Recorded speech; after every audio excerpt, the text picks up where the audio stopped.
Assalamualaikum warahmatullahi wabarakatuh. Baik anak-anak, hari ini Bapak akan absen dulu semuanya, ya. Ilham, Adi, nggak masuk. Oh sakit, ya. Oke. Ima, terus Kenang, semuanya lengkap? Lengkap, oke. Baik anak-anak semuanya, hari ini kita akan mempelajari mengenai unsur-unsur pembangun puisi. Ada yang sudah membaca buku sebelum kita masuk atau Bapak terangkan mengenai unsur-unsur pembangun puisi? Mungkin ada yang suka puisi di sini, angkat tangannya. Bagus, ya, hanya 2 orang. Nggak apa-apa, meskipun hanya 2 orang gitu ya, mungkin nanti bisa diajak teman-teman yang lain untuk mencintai puisi. Karena apa? Karena puisi itu adalah suatu karya sastra yang indah, ya, karya sastra yang indah. Kenapa bisa indah? Tentu saja karena di dalamnya mengandung unsur-unsur kebahasaan yang dipilih, dan itu merupakan bahasa-bahasa yang indah. Kadang-kadang makna dari puisi itu sendiri sangat luas karena di dalamnya bisa saja mengandung unsur budaya, ada bisa mengandung unsur kekeluargaan, persahabatan, dan lain sebagainya untuk kita pelajari bersama. Nah, untuk itu anak-anak semuanya, untuk kalian bisa membuat puisi atau kalian bisa memahami puisi, maka kalian semuanya perlu untuk memahami unsur-unsur pembangun puisi. Jadi unsur-unsur pembangun puisi itu yang pertama ada apa? Bener banget, ada majas. Majas adalah kata-kata yang dipilih atau diksi atau pilihan kata yang digunakan dalam puisi dengan mengandai-andaikan, melebih-lebihkan, dan lain sebagainya yang bersifat memperindah tulisan dalam puisi, seperti itu. Baik, berikutnya apa? Ada diksi, ya, tadi sudah disebutkan juga diksi. Diksi adalah pilihan kata, bagaimana bisa memilih kata yang tepat untuk digunakan di dalam puisi itu. Ada apa lagi? Tema. Oke, tema ini yang paling tepat gitu ya, yang bukan paling tepat sih, tapi memang tema ini yang paling utama gitu. Jadi sebelum menulis puisi, kalian harus tahu dulu tema apa yang ingin kalian bawakan gitu. Kalau misalkan kalian ingin tema persahabatan gitu, otomatis kalian harus membawakan tema persahabatan dalam puisi kalian. Jadi membahas mengenai kedekatan 2 teman, membahas mengenai permasalahan dalam persahabatan gitu. Kalau misal tema keluarga berarti menceritakan tentang keluarga puisinya. Kalau misalkan memang bertema mengenai budaya, maka budaya yang ada itu yang diangkat sebagai tulisan dipuisikan, seperti itu. Ada lagi anak-anak? Amanat, bener, amanat. Jadi tadi kan Bapak sudah bilang gitu, kalau misalkan dari puisi ini memiliki sebuah pesan, karena sudah memiliki sebuah pesan, otomatis pesan inilah yang bisa diambil dari sebuah puisi yang dinamakan sebagai amanat, seperti itu. Selain amanat apa? Ada lagi? Ada kata konkret, kata yang memang benar-benar memiliki makna asli. Lalu ada apa lagi? Konotatif dan denotatif. Kata konotasi dan kata denotasi.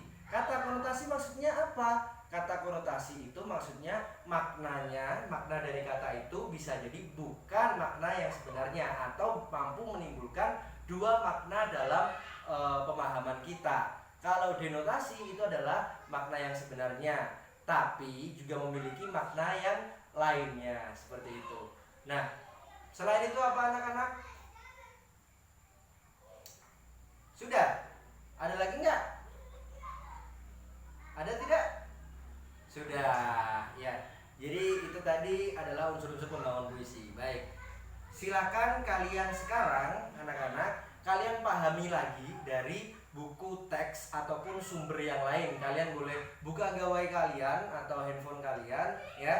Silakan kalian buka, kalian cari materi mengenai unsur-unsur pembangun puisi. di sana ada apa aja. Mungkin kalau misalkan dari internet nanti ada yang berbeda-beda, mari kita diskusikan ya. Jadi silakan anak-anak semuanya kalian mencari mengenai hal-hal yang berhubungan dengan unsur-unsur pembangun puisi. Silakan.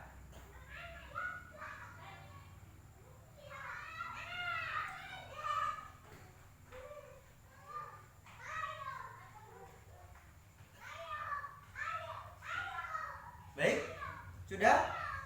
Ya, sudah dicatat ya? Oh belum? Iya, silakan dicatat dulu. Apa aja dirangkum, poin-poin intinya dirangkum, dicatat ya. Sudah? Baik. Ada yang ditanyakan? Tidak ada? Berarti sudah cukup paham. Baiklah kalau begitu, Bapak akan memutarkan satu video puisi dan video pembacaan puisi. Nanti silahkan dari kalian mencatat ya, mencatat unsur-unsur di dalamnya gitu, unsur-unsur pembangun puisi itu. Dan tambahan lagi, setelah kalian menentukan unsur-unsur pembangun puisi dari puisi yang dibacakan, kalian silahkan maknai puisi itu menurut kalian masing-masing ya. Jadi amanatnya itu apa, kalian maknai dari diri kalian sendiri masing-masing. Ingat, nggak boleh ngelihat temennya ya. Baik, Bapak putarkan dulu ini.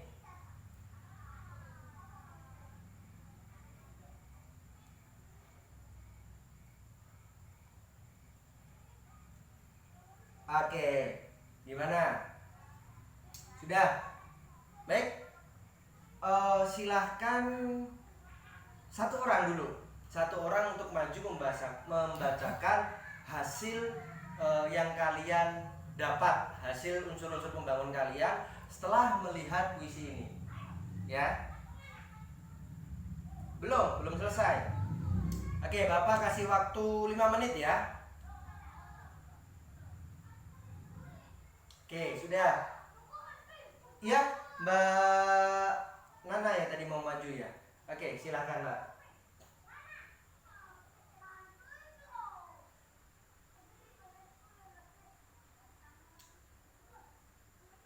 Benar, tepuk tangan dong buat Mbak Nana yang sudah maju ke depan. Yeay. Berikutnya anak-anak sudah paham satu, berikutnya silakan satu orang lagi ya. Tadi kan udah perempuan, mungkin sekarang yang laki-laki. Ayo siapa? Mas Ilham. Oke, silakan Mas Ilham.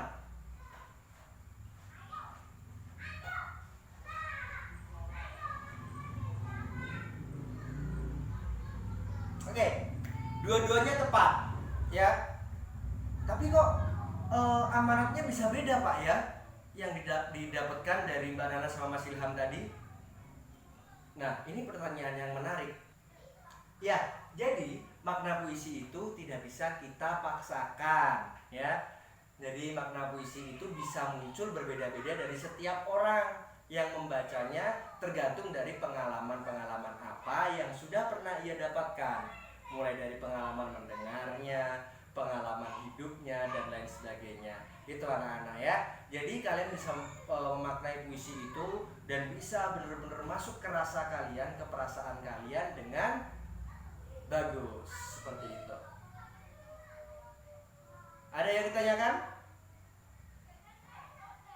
Oke, pertanyaan bagus gitu. Apakah perasaan masuk dalam unsur perasaan itu masuk dalam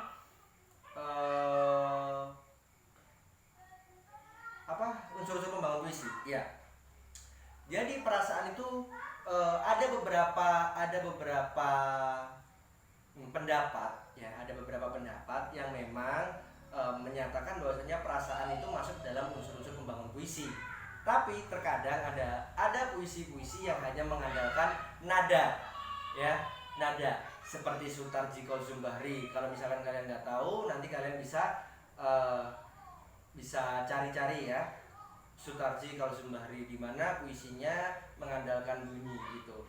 Nah, ada keindahan-keindahan yang bisa dirasakan dari puisi. Ada yang condong ke arah pemaknaan, ada yang condong arah ke kebahasaan yang indah, ada yang condong kepada nada yang baik. Jadi unsur-unsur pembangun puisi yang lain, kalau misalkan versi yang memiliki nada yang baik, maka di sana ada rima itu sendiri, lalu ada nada gitu kan. Nah, unsur-unsur ini kalau misalkan di puisi modern sebenarnya sudah bisa dibilang sudah tidak seperti dahulu lagi. Kalau dulu harus berima gitu, tapi kalau sekarang puisi modern tidak harus berima. Makanya unsur-unsur pembangun puisi sekarang yang paling utama yang Bapak sebutkan di awal tadi, yang sudah kalian catat. Nah, perasaan-perasaan pun terkadang juga tidak muncul di puisi yang memang mengandalkan keindahan nada, ya, nada di sini seperti itu. Jadi ada dua versi yang berbeda seperti itu. Tapi dua-duanya tetaplah bentuk puisi yang baik, yang bagus gitu. Jadi kita harus mengapresiasi apapun bentuk puisi. Nah, kalau begitu anak-anak, karena kita sudah mau istirahat ya, jadi sekarang Bapak akan memberikan tugas, silahkan kalian catat. Jadi tugasnya adalah silahkan kalian membuat puisi, ya, puisi yang didasari dari unsur-unsur pembangun puisi. Maksudnya gimana Pak? Jadi kalian bikin dulu, kalian buat dulu unsur-unsur pembangun puisinya. Apa yang ingin kalian tulis, kalian buat dulu unsur-unsurnya. Setelah kalian buat unsur-unsurnya, kalian buat puisinya. Jadi tema dan lain sebagainya itu kalian buat dulu. Nah ya, yang Bapak sebutin di awal. Jadi jangan terpaku sama rima dan nada lalu perasaannya dulu, karena itu baru bisa kalian tulis setelah puisi itu jadi, ya. Jadi kalian tulis dulu strukturnya itu tadi, tema dan lain sebagainya tadi. Kalian silahkan untuk tulis dulu unsur-unsurnya, ya. Setelah itu kalian buat puisinya. Untuk pertemuan berikutnya, jadi nanti silahkan anak-anak membacakan puisi di depan teman-temannya. Nah, untuk puisi-puisi yang belum dapat dibacakan nanti akan didesain dengan bagus, lalu dipajang di kelas atau mungkin di lorong-lorong sekolah seperti itu. Paham semuanya? Baik, kalau begitu Bapak tutup pertemuan kita pada hari ini. Kalau ada yang kurang jelas, minggu depan ditanyakan, silahkan kalian kerjakan tugasnya dengan baik, ya, dengan disiplin, dengan bijaksana, ya. Sekali lagi terima kasih atas perhatiannya anak-anak. Billahi taufiq wal hidayah. Wassalamualaikum warahmatullahi wabarakatuh.